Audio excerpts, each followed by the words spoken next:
Courtenay was just a normal 16-year-old girl. She was just a bubbly, bright. She was quite an intelligent wee thing. We didn't actually realise how wide her circle was and how many people she'd actually touched until she'd gone. Pretty special kid, really. Yeah. Courtenay kind of just, her first comment to me, she said, "Oh, Mum, I think I've got hypothermia," but it was really just quite a casual offhand comment. And then as we were actually heading down to Twizel, it was a couple of days after Christmas, and I was a little bit concerned about her because she actually slept all the way down, which is not something Courtenay kind of does. She saw the doctor 3 times. 3 times in 2 days? In 2 days. And it was on that 3rd visit she collapsed in their surgery. And then we were transferred to Timaru Hospital. And so we spent several hours there, and then after probably a couple of hours, they come and took us aside and said that Courtenay was dying and that they didn't know what she was dying from. So the Westpac was called after several hours that she left Timaru in the helicopter.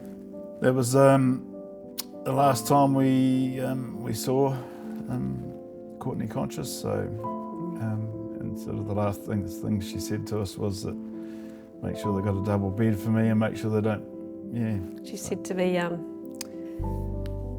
probably, the hardest thing, and it's never left me, and it never ever will, is she said, "Mummy, please don't let them put me to sleep forever." So they were the last words that Courtenay ever said to us. So it was pretty heartbreaking, that, yeah. Of course, once we got to Christchurch Hospital, she'd undergone surgery immediately. And again, they weren't sure what it was, but then that's when they said they suspected meningitis. And sadly, 3 days later, they just couldn't get in front of it. The hardest thing was that she was actually so heavily bandaged because of all her operations that we couldn't even hold her hand, you know, and that's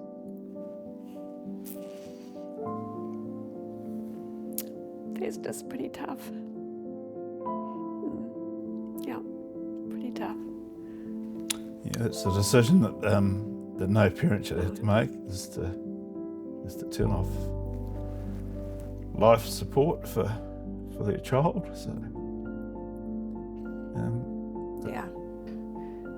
There's always that big hole in our life that nothing will ever fill that. So I liken it to people, you know, that it's like your life's like a jigsaw puzzle and someone's actually just throwing ours in the air and we can never find that one piece. It'll never be complete again. For me, you know, it's things like driving down the road and seeing a car coming towards you with a father and daughter in it, and they're laughing and joking, you know, and it just knocks you for 6. When we were told it was meningitis, we had no knowledge of what meningitis was. We thought that Courtenay was protected by the vaccination she was first given as a baby, and so, yeah. You know, if we had known there was another vaccine available, but she would have had it. And that's why we're really proactive about informing all our young people to get vaccinated, you know. The whole sad thing about this is it didn't need to happen. I mean, if we had a vaccination program where everyone was protected, this wouldn't have happened, and we know it will work. We know the vaccinations work. We just need to get them into people's arms.